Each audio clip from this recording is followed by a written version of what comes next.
Tonight on Talk Gnosis, why is Gnosticism not blank, blank, blank, blank? Fill in the blank. There is a lot we can fill in here, can't we, Bishop Peterson? There absolutely is. So probably we should get started. Sometimes people confuse Gnosticisms and Gnostic with various traditions, or they associate all of Gnosticism with a particular tradition. So we have those both sides. So we wanted to talk tonight about what we aren't, or what the whole movement should not be identified with, even if there may be some subgroups within our community that have certain practices. So we're going to start out with what Gnosticism is not Roman Catholicism or Eastern Orthodox Christianity. This should be pretty obvious, I would think, but just to clarify, yes, there are some aspects of certain traditions in Gnosticism that use some of the trappings of what would be considered associated with Eastern Orthodox practice or Roman Catholic practice. Sometimes we wear collars, we might have the Mass, and we use titles like, Father and Monsignor and Bishop, but we are not associated with the Roman Catholic Church nor the Canonical Orthodox Church at all. And I think, for many, especially for those of us who practice kind of apostolic gnosis, that those on kind of the outside of our particular movement see those similarities, and they kind of make that assumption. Sure. You guys have sacraments. You guys do a Mass. Your liturgy, in their mind, sounds a lot like a Roman Catholic Mass. Even though those of us, I think, within the apostolic Gnostic movement, every church's liturgy is different. We all have similarities, and I would say there may be similarities in at least on the exterior to many of the practices within the Eastern Church or in the Roman Church. But as we know, it is purely, I think, on the surface, and there really isn't anything in common with Roman Catholicism or really the Eastern Church and the Gnostic movement at all. Now, some people have asked, why do you guys do this at all? Why do you guys give yourself titles? Why do you wear the collars? I know of at least one Gnostic bishop who won't own a collar. He says, why should we dress like the Church of Rome? I know of at least one myself, and it's probably the same bishop. It probably is. The one who's got pneumonia right now, and I can agree. It was, one of the discussions I've had with many of my own brethren is, why don't we mix it up a little? I think there's arguments because we've got valid apostolic successions. I mean, in many cases, not only a succession from Peter, but a succession from Mark, succession from John. We've got all these various lines, and I think that especially under Jean Bricaud, when the kind of the Peter line of succession came in, you started seeing a little bit more similarities in structure to the Roman Catholic Church. And a lot of that had to do, I think, with the French Church being kind of a church of initiates and attracting Freemasons and other kind of fringe groups who were on the verge of being excommunicated from the Roman Catholic Church, and this way they could still have, quote unquote, valid sacraments.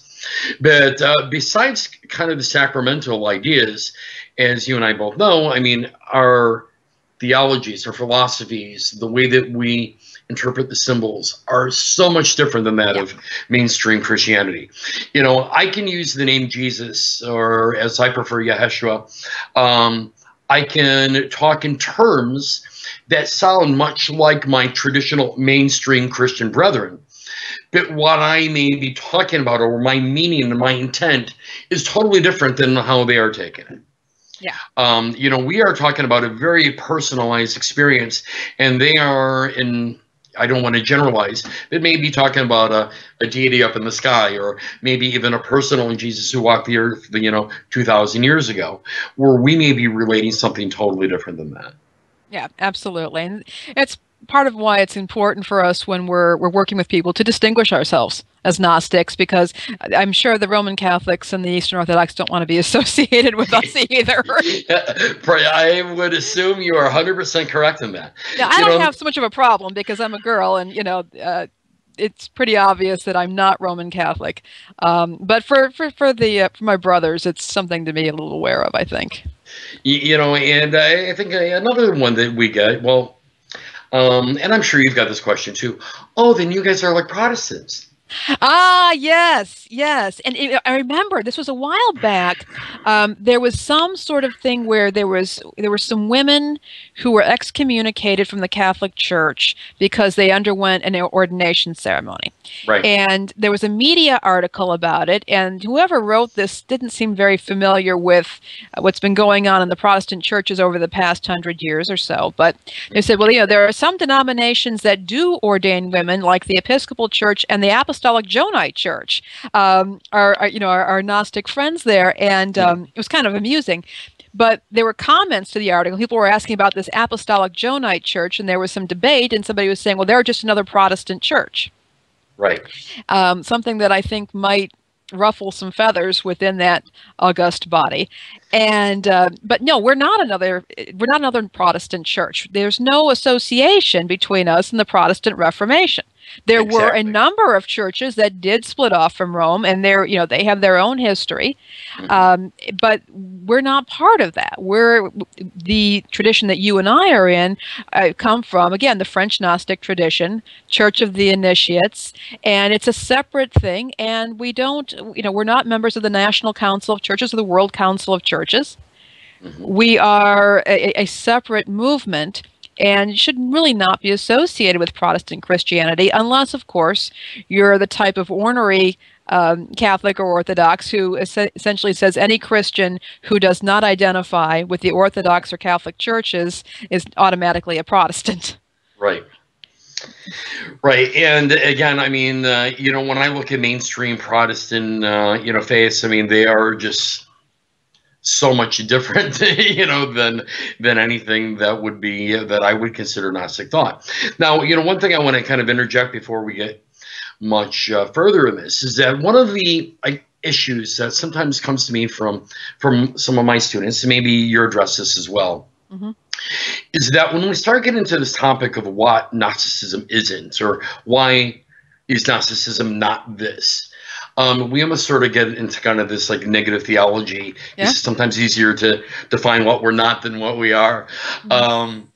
But some students will almost argue then what you're trying to define then, doesn't that in essence become Gnostic fundamentalism?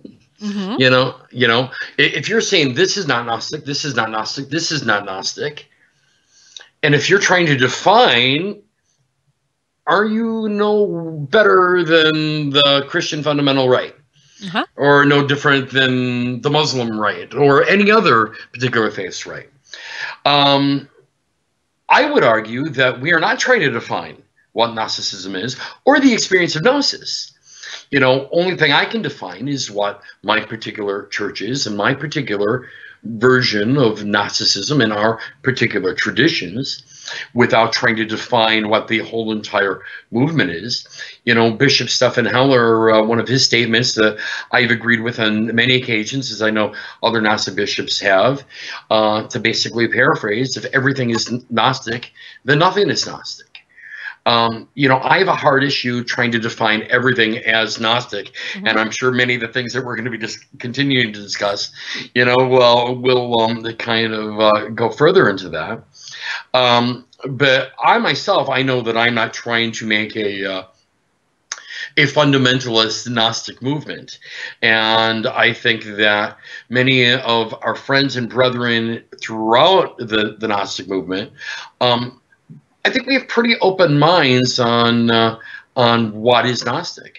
Yeah, I think that it's important to keep in mind there's no copyright on the term. We're not the Golden Dawn. Nobody has, seized that title and said, we're going to trademark it or anything like that. And anybody is free to use it.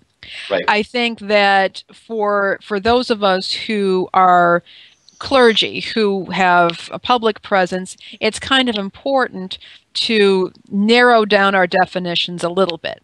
Hmm. That being said, I think that there is a wide net. There certainly is the French Gnostic tradition. There are some various initiatory traditions that might claim Gnosticism. There may be some Gnostic reconstructionists. Some Hmm. people have chosen to take some of some Gnostic ideas and apply them to various mythos, and that I think is fine. But I think it's important that we learn to identify ourselves and understand why we are identifying ourselves as Gnostic and what makes this particular tradition of ours Gnostic, in the sense that we are elevating our souls or building our souls through a process of continuous knowledge, Hmm.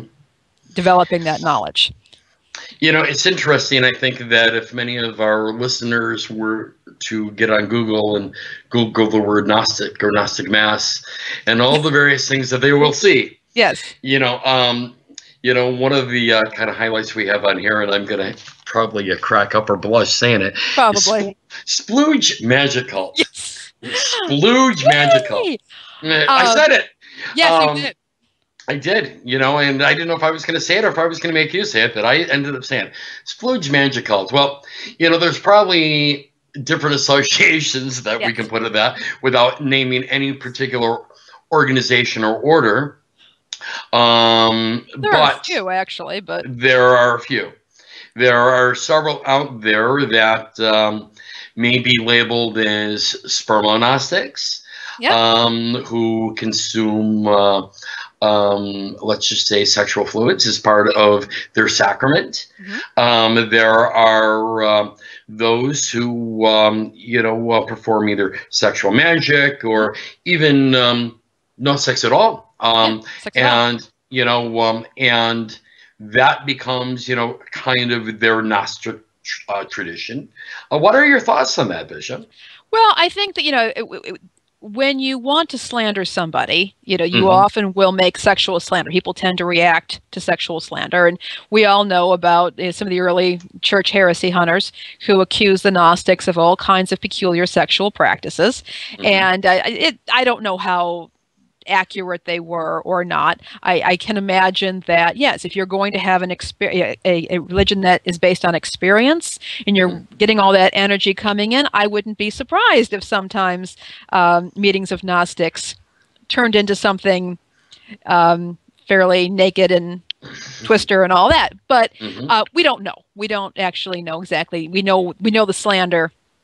What actually happened, I don't know. Now, coming in now to more recent years, there certainly were various churches when the French Gnostic churches started and the German esoteric orders began. There were certainly masses that did involve the consumption of sexual fluids. We now know this is a public health hazard.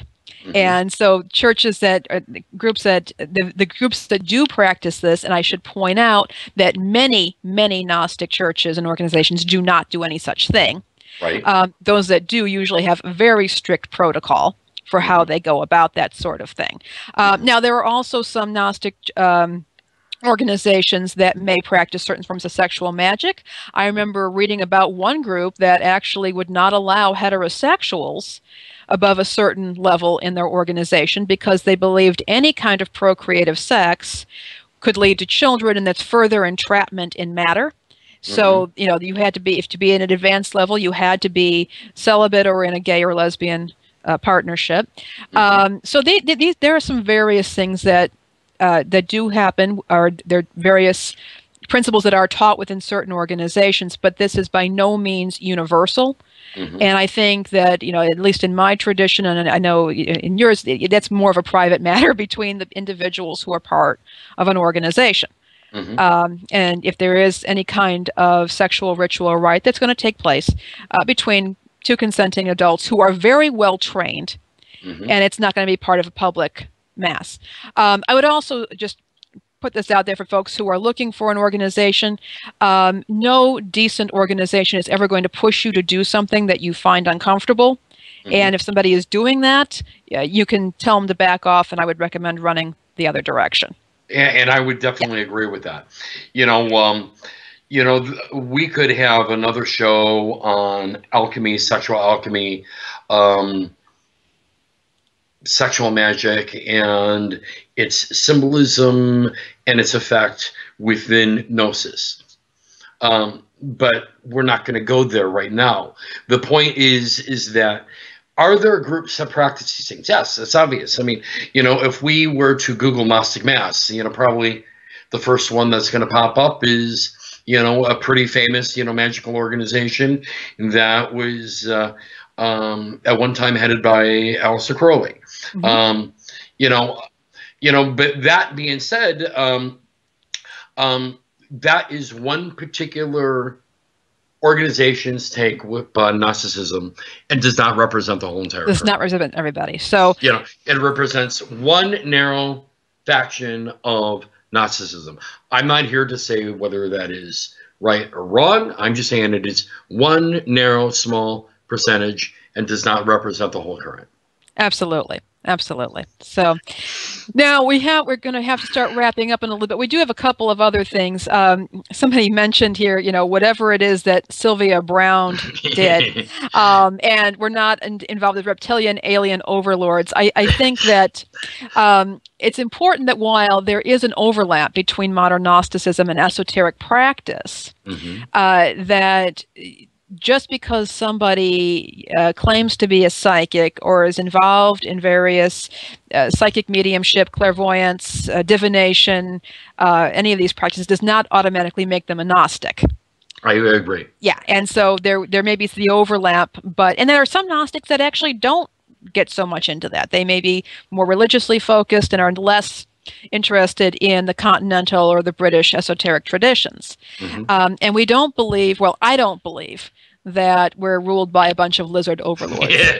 And what's funny, and I read that, and no, neither do I believe that, but there are all sorts of fringe groups. I mean, we could go on sites like Godlike Productions or any of these conspiracy sites and see anything from that Gnosticism and Templarism and esotericism and all the various branches of occult are run by various families or run by people with draconian or dragon blood, and run by this, run by that, and there's all sorts of strange conspiracy theories out there that, let me make this clear, have nothing to do with Gnosticism.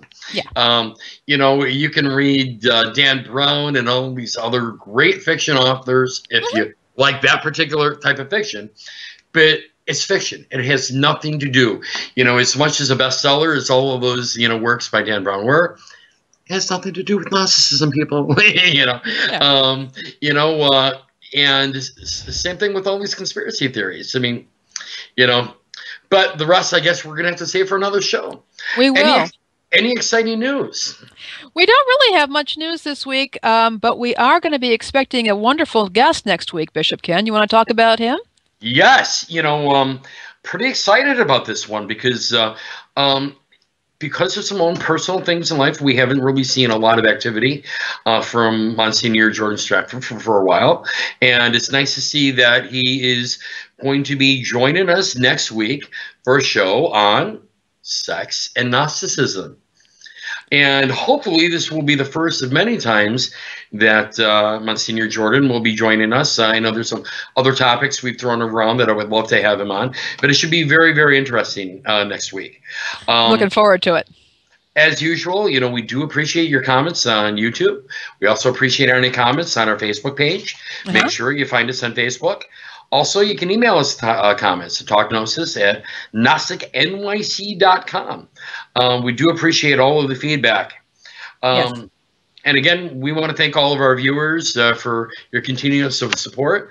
And hopefully we got some good things coming up for the rest of the year. Absolutely. And as always, this has been a production of the Gnostic NYC Network. If you enjoyed the show, please share it with your friends, click the like button, and subscribe to our channel. Opinions expressed on this program do not necessarily represent the views of Gnostic NYC or any other organizations. No animals were harmed during the production of this show. And for more Talk Gnosis, tune in every Wednesday for new episodes. Thank you so much for joining us. Bye-bye. Good night, everyone.